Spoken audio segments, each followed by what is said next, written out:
ആകാശവാണി. നമസ്കാരം. വാർത്തകൾ വായിക്കുന്നത് ബിന്ദു.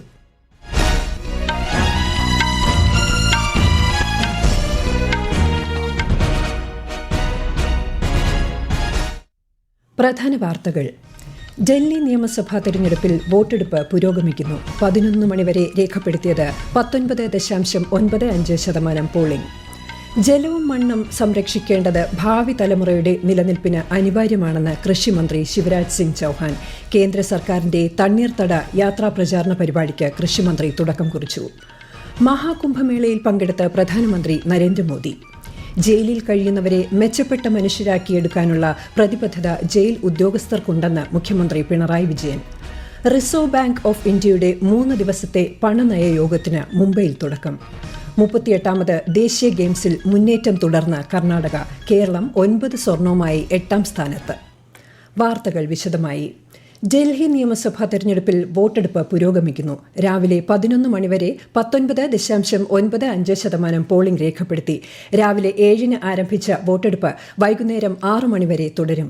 1,56,00,000 വോട്ടർമാർ സമ്മതിദാനാവകാശം വിനിയോഗിക്കുന്ന തെരഞ്ഞെടുപ്പിൽ 699 സ്ഥാനാർത്ഥികളാണ് മത്സരരംഗത്തുള്ളത്.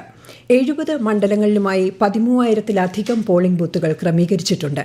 സുഗമമായ വോട്ടെടുപ്പിനായി വിപുലമായ സുരക്ഷാ സംവിധാനങ്ങളാണ് ഒരുക്കിയിരിക്കുന്നത്. എല്ലാ പോളിംഗ് സ്റ്റേഷനുകളും CCTV നിരീക്ഷണവും ഉറപ്പാക്കിയിട്ടുണ്ട്. തെരഞ്ഞെടുപ്പിൽ സജീവമായി പങ്കെടുത്ത് വോട്ട് രേഖപ്പെടുത്തണമെന്ന് പ്രധാനമന്ത്രി നരേന്ദ്രമോദി വോട്ടർമാരോട് അഭ്യർത്ഥിച്ചു. കന്നി വോട്ടർമാർക്ക് അദ്ദേഹം ആശംസകളും നേർന്നു.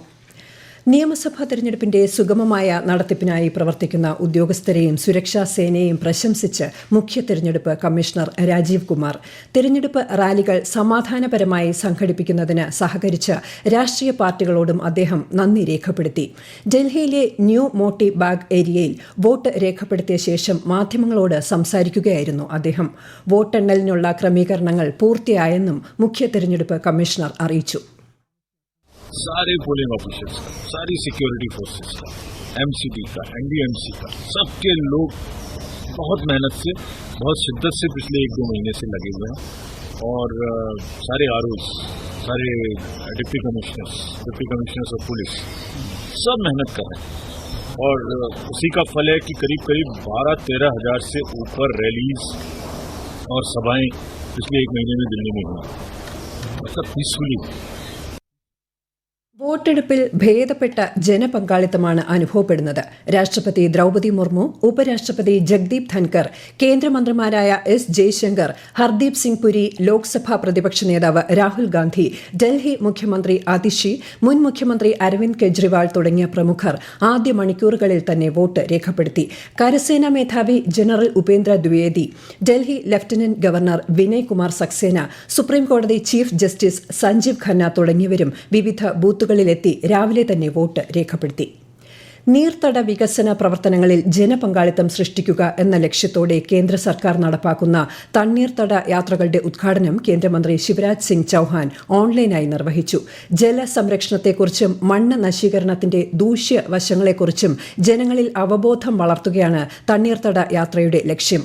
മണ്ണും ജലവുമാണ് ജീവിതത്തിന്റെ അടിസ്ഥാനമെന്നും അവയുടെ സംരക്ഷണം വരും തലമുറയുടെ നിലനിൽപ്പിന് അനിവാര്യമാണെന്നും അദ്ദേഹം പറഞ്ഞു. भारत सरकार के ग्रामीण विकास मंत्रालय का भूमि संसाधन विभाग मिट्टी और जल के संरक्षण के लिए प्रधानमंत्री कृषि सिंचाई योजना के अंतर्गत वाटर शेड विकास घटक की योजना को क्रियान्वित कर रहा है. इस वाटर शेड के अंतर्गत अनेकों प्रकार की संरचनाएं बनाई जाएंगी, जैसे चेक डैम, बोरी बंधान, मेड़ बंधान, परकोलेशन टैंक, खेत तालाब. और ये दोनों काम करेगा, पानी भी बचाएगा और माटी के क्षरण को भी रोक देगा. പ്രധാനമന്ത്രി കൃഷി സിഞ്ചായി യോജന 2.0 കീഴിൽ കേന്ദ്ര ഗ്രാമവികസന വകുപ്പാണ് തണ്ണീർത്തട യാത്ര സംഘടിപ്പിക്കുന്നത്. മഹാകുംഭമേളയിൽ പങ്കെടുത്ത പ്രധാനമന്ത്രി നരേന്ദ്രമോദി ത്രിവേണി സംഗമത്തിൽ അദ്ദേഹം ഇന്ന് പുണ്യസ്നാനം നടത്തി. രാവിലെ 11 മണിയോടെ പ്രയാഗ്രാജിലെത്തിയ പ്രധാനമന്ത്രി ഉത്തർപ്രദേശ് മുഖ്യമന്ത്രി യോഗി ആദിത്യനാഥിനൊപ്പമാണ് ത്രിവേണി സംഗമത്തിൽ എത്തിയത്. പ്രത്യേക പൂജകളിലും അദ്ദേഹം പങ്കെടുക്കും. റിസർവ് ബാങ്ക് ഓഫ് ഇന്ത്യയുടെ 3 ദിവസത്തെ പണനയ യോഗത്തിന് ഇന്ന് മുംബൈയിൽ തുടക്കം. RBI ഗവർണറായി സഞ്ജയ് മൽഹോത്ര ചുമതലയേറ്റ ശേഷമുള്ള ആദ്യ യോഗമാണിത്. അടിസ്ഥാന ബാങ്കിംഗ് നിരക്കുകൾ സംബന്ധിച്ച തീരുമാനങ്ങൾ RBI ഗവർണർ മറ്റന്നാൾ പ്രഖ്യാപിക്കും. ഈ വാർത്തകൾ ആകാശവാണിയിൽ നിന്ന്. ആകാശവാണി വാർത്തകളും വാർത്താധിഷ്ഠിത പരിപാടികളും all India radio news Thiruvananthapuram YouTube ചാനലിലും all India radio news Thiruvananthapuram Facebook പേജിലും AR News_ തിരുവനന്തപുരം ഇൻസ്റ്റഗ്രാം അക്കൌണ്ടിലും AR News_TVM X ഹാൻഡിലും ലഭ്യമാണ്. പരിഷ്കൃതമായ ജയിലുകളാണ് കേരളത്തിൽ ഉള്ളതെന്നും ജയിലിൽ കഴിയുന്നവരെ മെച്ചപ്പെട്ട മനുഷ്യരാക്കിയെടുക്കാനുള്ള പ്രതിബദ്ധത ജയിൽ ഉദ്യോഗസ്ഥർക്കുണ്ടെന്നും മുഖ്യമന്ത്രി പിണറായി വിജയൻ തിരുവനന്തപുരത്ത് അസിസ്റ്റന്റ് പ്രിസൺ ഓഫീസർമാരുടെ 46ാമത് പാസിംഗ് ഔട്ട് പരേഡിൽ അഭിവാദ്യം സ്വീകരിച്ച ശേഷം സംസാരിക്കുകയായിരുന്നു മുഖ്യമന്ത്രി.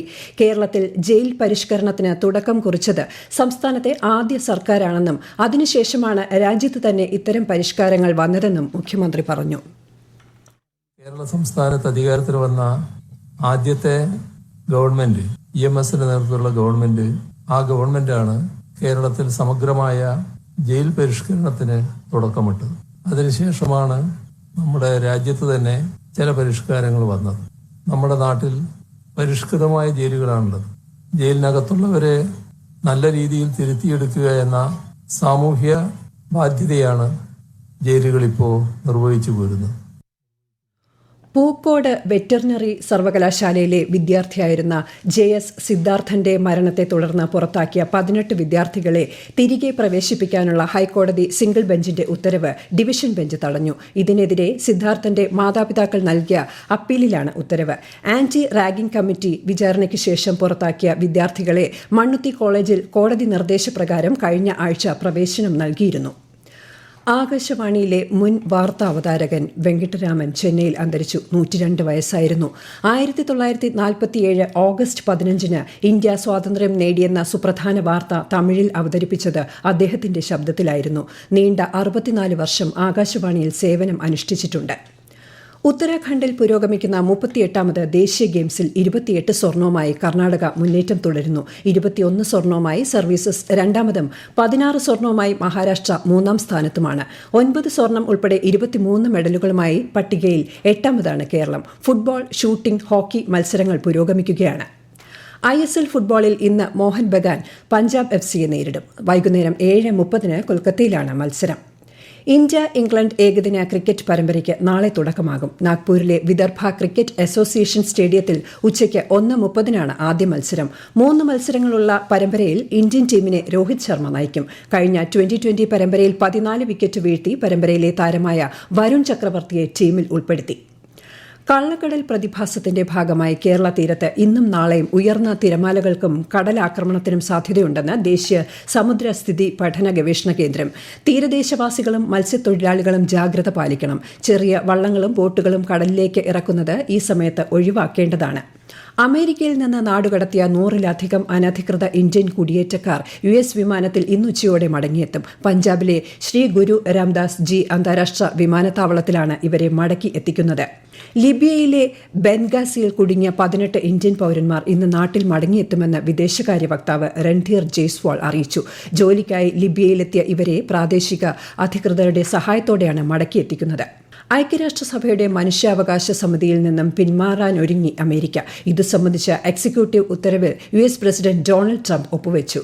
യുനെസ്കോയിലെ US പങ്കാളിത്തം വിലയിരുത്താനും ട്രംപ് നിർദ്ദേശം നൽകി. ഒഡീഷയിലെ റൂർക്കേല റെയിൽവേ സ്റ്റേഷന് സമീപം ചരക്ക് തീവണ്ടിയുടെ 3 ബോഗികൾ പാളം തെറ്റിയ ബോഗികൾ സമീപത്തുള്ള ചേരിയിലെ വീടുകൾക്ക് നേരെ നീങ്ങിയത് പരിഭ്രാന്തി പരത്തി. പ്രതിപക്ഷ നേതാവ് VD സതീശൻ നയിക്കുന്ന മലയോര സമരയാത്ര ഇന്ന് തിരുവനന്തപുരത്ത് സമാപിക്കും. വൈകുന്നേരം 4-ന് തിരുവനന്തപുരം അമ്പൂരിയിൽ സംഘടിപ്പിക്കുന്ന സമാപന സമ്മേളനം AICC general secretary Deepa Das Munshi ഉദ്ഘാടനം ചെയ്യും. പ്രധാന വാർത്തകൾ വീണ്ടും. ഡൽഹി നിയമസഭാ തെരഞ്ഞെടുപ്പിൽ വോട്ടെടുപ്പ് പുരോഗമിക്കുന്നു. 11 മണിവരെ രേഖപ്പെടുത്തിയത് 19.95% പോളിംഗ്. ജലവും മണ്ണും സംരക്ഷിക്കേണ്ടത് ഭാവി തലമുറയുടെ നിലനിൽപ്പിന് അനിവാര്യമാണെന്ന് കൃഷിമന്ത്രി ശിവരാജ് സിംഗ് ചൌഹാൻ. കേന്ദ്ര സർക്കാരിന്റെ തണ്ണീർത്തട യാത്ര പ്രചാരണ പരിപാടിക്ക് കൃഷിമന്ത്രി തുടക്കം കുറിച്ചു. മഹാകുംഭമേളയിൽ പങ്കെടുത്ത പ്രധാനമന്ത്രി നരേന്ദ്രമോദി. ജയിലിൽ കഴിയുന്നവരെ മെച്ചപ്പെട്ട മനുഷ്യരാക്കിയെടുക്കാനുള്ള പ്രതിബദ്ധത ജയിൽ ഉദ്യോഗസ്ഥർക്കുണ്ടെന്ന് മുഖ്യമന്ത്രി Pinarayi Vijayan. Reserve bank of ഇന്ത്യയുടെ 3 ദിവസത്തെ പണനയയോഗത്തിന് മുംബൈയിൽ തുടക്കം. 38ാമത് ദേശീയ ഗെയിംസിൽ മുന്നേറ്റം തുടർന്ന കർണാടക. കേരളം 9 സ്വർണവുമായി 8ാം സ്ഥാനത്ത്. വാർത്തകൾ കഴിഞ്ഞു. അടുത്ത വാർത്താ പ്രക്ഷേപണം വൈകുന്നേരം 6:30.